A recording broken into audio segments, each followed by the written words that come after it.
Hello students, क्रमचय और संचय permutation and combination chapter है 7। इसमें पहले देखो, सबसे पहली डेफिनेशन आती है क्रमचय की। परम्यूटेशन जिसे कहते हैं, क्रमचय एक निश्चित क्रम में बना विन्यास होता है। निश्चित क्रम में बना विन्यास जिसको दी हुई वस्तुओं में से एक समय में कुछ या सभी को लेकर बनाया गया है। क्रमचय की डेफिनेशन है, क्रमचय एक निश्चित क्रम में बना विन्यास है जिसको दी हुई वस्तु में से एक समय में कुछ या सभी वस्तु को लेकर बनाया गया है। और अब इसका जब देखो वस्तुएं भिन्न भिन्न हों, जब वस्तुएं भिन्न भिन्न होती हैं तो permutation when all the object are distinct, माना अलग अलग हों। एन विभिन्न वस्तु में से एक समय में आर वस्तु को लेकर क्रमचय को संख्या प्रतीक पी से निरूपित, क्योंकि परम्यूटेशन पी से निरूपित करते हैं। आर का मान 0 से लेकर एन के बीच में रहता है, तो वस्तुओं की पुनरावृत्ति की अनुमति नहीं है, तो इसको हम NPR बोलते हैं। क्या बोलते हैं? NPR। इसका नोटेशन होता है n into n-1 n-2 dot dot dot till n-r+1 तक। अब देखो, क्रम गुणित संकेतन, इसको अंग्रेजी में बोलते हैं फैक्टोरियल नोटेशन। इसको आप ध्यान से समझना। क्रमित गुणित संख्या यानी फैक्टोरियल n प्रथम n प्राकृत संख्याओं के गुणनफल को व्यक्त करता है। फैक्टोरियल n का मतलब 1 गुणा 2 गुणा 3 गुणा 4 गुणा n-1 डॉट डॉट एक्सेट्रा कुछ भी हो सकता है। इसको संक्षिप्त में समझने के लिए हम ऐसे भी समझ सकते हैं, जैसे ये हमारे पास फैक्टोरियल n का मतलब हुआ, जैसे हमारे पास फैक्टोरियल 5 है। फैक्टोरियल का नोटेशन, जैसे इसमें ये आपका एक इंटरजेक्शन का साइन होता है, विस्मयादि बोधक चिन्ह जिसे कहते हैं, इस तरह से इसका साइन होता है, या कहीं पर ऐसे भी लगाते हैं। ठीक है, तो इसका मतलब होता है ये फैक्टोरियल बोलते हैं इसको। फैक्टर बना जैसे गुणनखंड के रूप में होता है। जैसे हमने कहा फैक्टोरियल 5, इसके नीचे पीछे ऐसे लगा होगा, इसको बोलते हैं फैक्टोरियल 5। क्या बोलते हैं? फैक्टोरियल। ठीक है, फैक्टोरियल बोलते हैं इसको।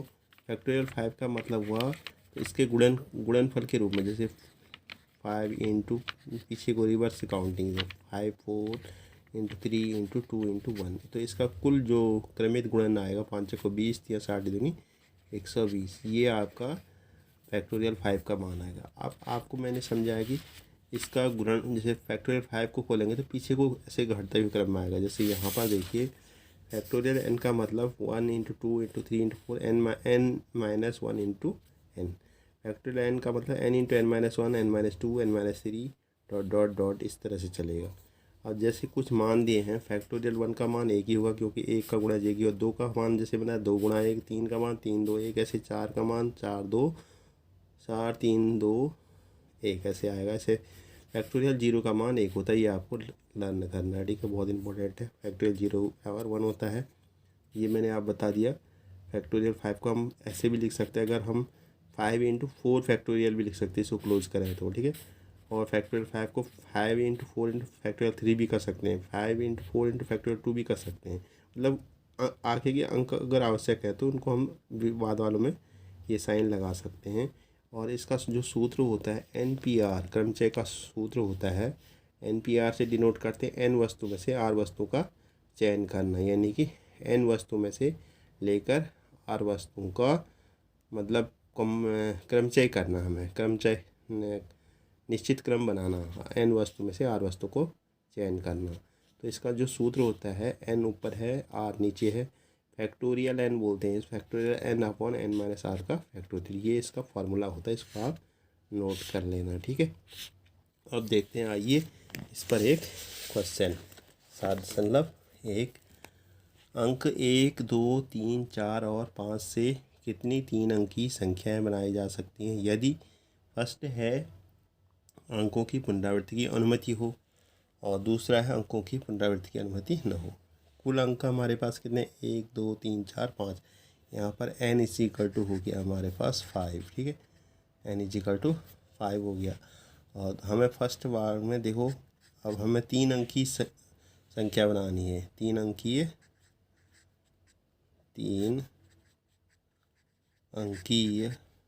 संख्या।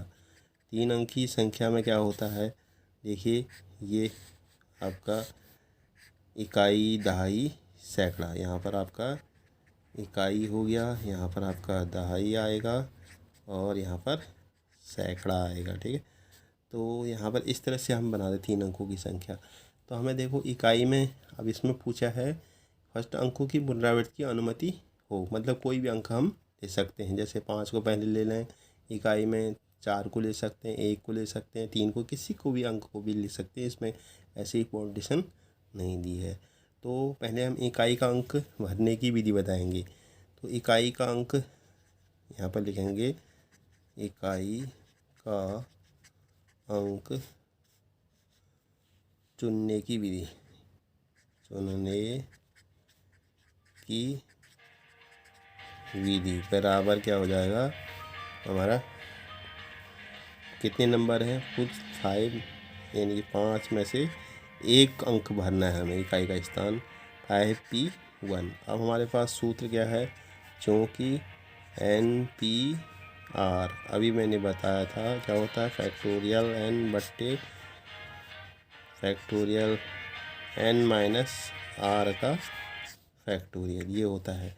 n हमारे पास 5 है, 5 फैक्टोरियल बट्टे 5 माइनस r का मान यहाँ पर 1 है। ठीक है, यानी कि ये, अब इसको हम फैक्टोरियल राशि में ऐसे डिनोट करेंगे। इसको खोलेंगे, देखो कितना आएगा, फैक्टोरियल 5 इंटू 4 3 2 1 बट्टे, क्योंकि फैक्टोरियल 5 है और यहाँ फैक्टोरियल 4 आएगा। फैक्टोरियल 4 को खोलेंगे तो 4 3 2 1, ये बीच में बिंदी का मतलब इंटू में है, इससे ये पड़ गया, तो ये आ गया 5।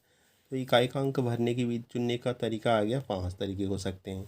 इसी प्रकार सैकड़ा, इकाई दहाई का स्थान चुनने की विधि, दहाई, अब लिखेंगे दहाई का अंक भरने की विधि, भरने की, इसमें भी वही होगा, एक, क्योंकि 5 अंकों में से 1 छांटना है तो सेम ऐसे करेंगे तो 5 आएगा। ठीक है, फिर सैकड़ा भी सेम ऐसे ही आएगा, सैकड़ा का अंक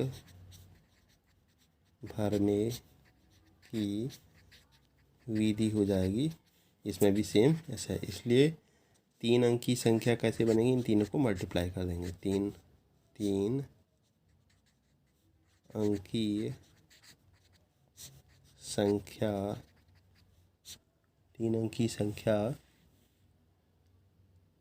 बराबर 3 अंक की संख्या कितने कितने बन जाएंगे, 5 गुणा 5 गुणा 5, तो ये 125 हो जाएंगे। कितनी हो जाएंगी, 125। तो 125 नंबर ऐसे बन सकते हैं हमारे पास। तो इस तरह से हम इसको बना सकते हैं। ठीक है, आई होप आपको समझ में आया होगा। सेकंड पार्ट आपको नेक्स्ट वीडियो में सेंड कर देंगे।